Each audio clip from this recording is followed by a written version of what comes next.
Pay taxes now or later. That's the IRA decision. And getting it right could mean the difference between thousands of dollars in your pocket or those dollars going straight to the IRS. When it comes to saving for retirement, most people focus on how much to save or where to invest. But the type of account you choose, Roth versus traditional IRA, can be just as important as the investments inside it. Because even if you pick the perfect stock or fund, if you're in the wrong tax situation, the IRS could end up being your biggest beneficiary. Both of these retirement accounts give you tax advantages, which is great, but they do it in different ways. And the difference really comes down to one simple question. When do you want to pay taxes, now or later? Let's break down exactly how each works, the pros and the cons, and which might be better depending on where you are in life. Let's start with a traditional IRA. When you put money into a traditional IRA, you may get a tax deduction. That means your taxable income for the year goes down, lowering your tax bill today. For example, let's say you make $70,000 and you contribute $6,000 into a traditional IRA. On your tax return, it might look like you only made $64,000. That's real savings right now. If you're in the 22% tax bracket, that contribution just saves you about $1,300 in taxes today. But here's the trade-off. When you retire and start withdrawing money, every dollar is taxed as ordinary income. So if you pull out $30,000 a year, it gets added to your taxable income, just like wages would. And there's one more thing. Once you hit age 73, the IRS says it's time to start withdrawing whether you want to or not. These are called required minimum distributions, or RMDs. Even if you don't need to take the money, you'll have to take it out and pay taxes. Think of it as the IRS reminding you, we gave you a tax break up front, but now it's our turn. This can cause problems for some retirees. Imagine you save well, have Social Security income, maybe even a pension, and then your RMDs push you into a higher tax bracket. Suddenly you're paying more in taxes than you expected, and it can also trigger higher Medicare premiums. That's why planning ahead is so important. Now let's look at the Roth IRA. It works in the opposite way. With the Roth, you don't get a tax deduction up front. You contribute after-tax dollars, meaning you already paid taxes on that income. But the big benefit comes later. Your money grows tax-free, and when you withdraw it in retirement, you pay zero taxes. Think about it. You put in $6,000 today, invest it for decades, and if it grows to $60,000, you keep the entire $60,000. No taxes owed on qualified withdrawals. That is the power of compounding growth inside a tax-free wrapper. Here's a simple way to picture it. With a traditional IRA, the IRS is essentially your silent partner. You don't know what percentage they'll own until you retire because it depends on future tax rates. With a Roth, you buy out the IRS's share up front. You settle the tax bill now, and then every penny of growth belongs to you.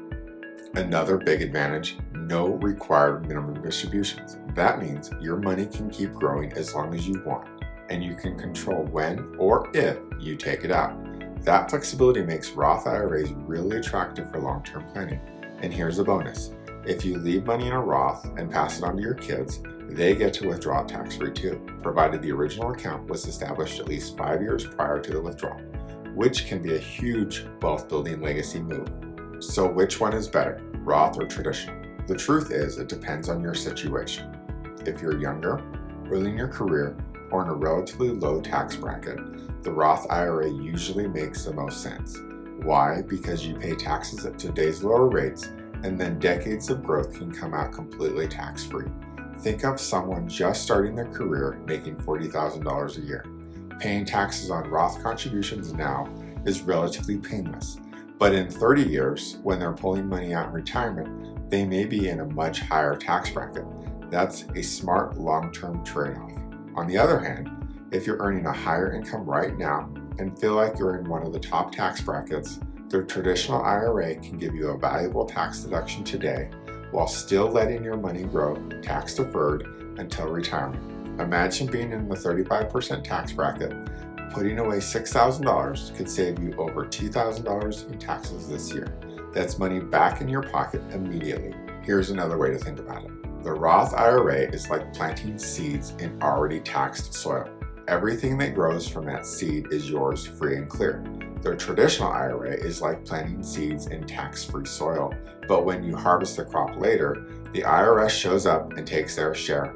But there are a few other things to know. Income limits. Not everyone qualifies to contribute directly to a Roth IRA. If your income is too high, you might be phased out. But there's a strategy called a backdoor Roth IRA that can still make it possible. Future tax rates. None of us can predict future tax laws. If you think taxes will be higher in the future, the Roth might give you more certainty. You pay now and lock it in. If you believe your tax rate will drop later, traditional IRA might be better. Diversification. And here's a tip most people don't think about. You don't have to choose just one. Having both Roth and traditional accounts can give you flexibility in retirement. Some years you can withdraw from the Roth, some years from the traditional, depending on your tax situation. That's called tax diversification. Think of it like having different tools in your toolbox. You can pick the one that saves you the most money when you need it. A couple of mistakes I see all the time. Ignoring taxes completely. People focus on saving money but forget that the IRS is a partner in retirement. Not planning for taxes can lead to painful surprises later. Overfunding the wrong account. Some folks load up on traditional IRAs for decades only to retire and realize their withdrawals push them into a higher tax bracket. A little Roth money could have given them more control. Not thinking about timing. For example, you have a few low-income years. Maybe you take a career break, go back to school, or start a business. That could be the perfect window to fund a Roth IRA or even convert traditional IRA money into Roth while your tax rate is low. The bottom line is this: both Roth and traditional IRAs are powerful tools for retirement. The key difference is simply when you pay the taxes, now with a Roth or later with a traditional. Younger savers and people in lower tax brackets often benefit the most from the Roth. Higher earners may lean towards the traditional for the immediate tax deduction. And for many people, using a combination of both gives the best of both worlds. So ask yourself, do you want tax relief today or tax freedom tomorrow? If this video helped clear things up, hit that like button, share it with someone who's planning for retirement, and subscribe for more simple, clear strategies to build and protect your wealth. And remember, wealth building isn't just about how much you save, it's about saving smart.